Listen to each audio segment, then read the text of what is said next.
जय जिनेंद्र गुरु जी। जय जिनेंद्र बच्चों, आज की कहानी का शीर्षक है अभिमान तज भगवान भज। बच्चों, पटना नरेश धारी वाहन की एक इकलौती पुत्री थी। सुर सुंदरी गगनचुंबी अट्टालिका की 7वीं मंजिल पर राजकुमारी सुर सुंदरी अपनी सखियों के साथ बैठी अटखेलियाँ कर रही थी। गुलाबी लावण्य से भरपूर और जवानी के उफनते मस्त से चूर राजकुमारी के हास परिहास और अट्ठागस से राहगीरों की पैनी नज़र अपने आप ऊपर उठ जाती थी। तभी उस रास्ते से विचरते हुए एक आत्मलीन आध्यात्मिक निर्ग्रंथ दिगंबर साधु को देखकर जानबूझकर उस मगंधा ने पान की पीक थूक दी, परंतु उन साम्य स्वभावी दिगंबर मुनि का क्या बिगड़ा। नैतिक पतन तो सुर सुंदरी का ही हुआ।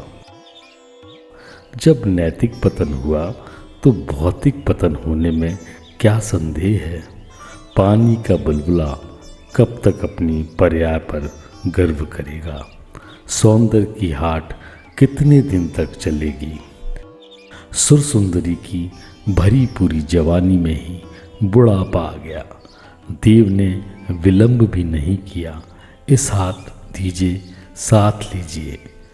कल की उसकी घृणा, उसका दुष्कर्म आज दुर्भाग्य बनकर आ गया।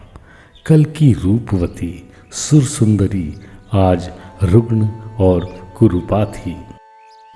दुनिया उसके शरीर को देखकर जितना अधिक नाक सिकोड़ती, उतना ही अधिक उसका नाम, उसकी मखौल उड़ाने के लिए उस पर अट्ठास भी करती। दूसरों पर हंसने वाली आज स्वयं हंसी का पात्र बनी हुई थी।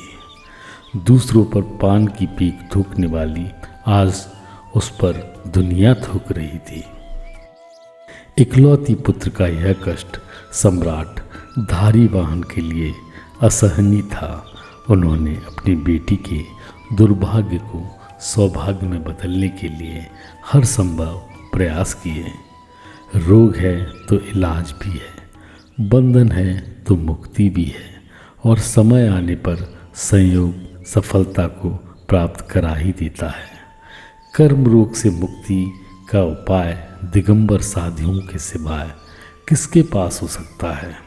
सम्राट धारी वाहन का साक्षात्कार जब एक जैन तपस्वी से हुआ तो मुनिराज ने एक ग्रासुक जल से भरा हुआ घड़ा मंगवाया और महाप्रभावक भक्तांबर स्तोत्र का 36वां काव्य शुद्धि मंत्र के साथ पढ़ा और सम्राट को देते हुए कहा, इस जल को लेकर किसी जलाशय में डालना।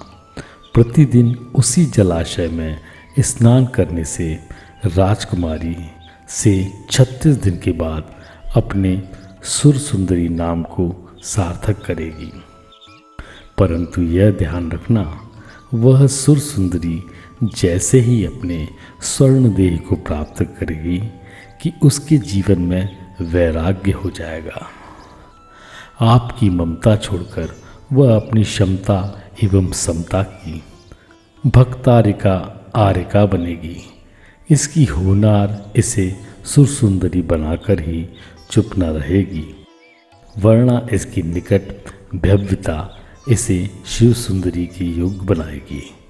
सम्राट ने खुशी खुशी वैसा ही किया, और जब सुर सुंदरी ठीक हो गई तो वह वैराग्य पथ पर अग्रसर हो गई। बच्चों, इस कहानी से हमें यह शिक्षा मिलती है कि क्षणभंगुर देह के सौंदर्य पर अभिमान नहीं करना चाहिए। अभिमान सर्व बुराइयों का सरदार है। उससे जीवन के सद्गुण नष्ट हो जाते हैं। अतः देह की सत्यता को जानकर संयम धारण कर उसका सदुपयोग करना चाहिए। यानी अभिमान तज भगवान भज।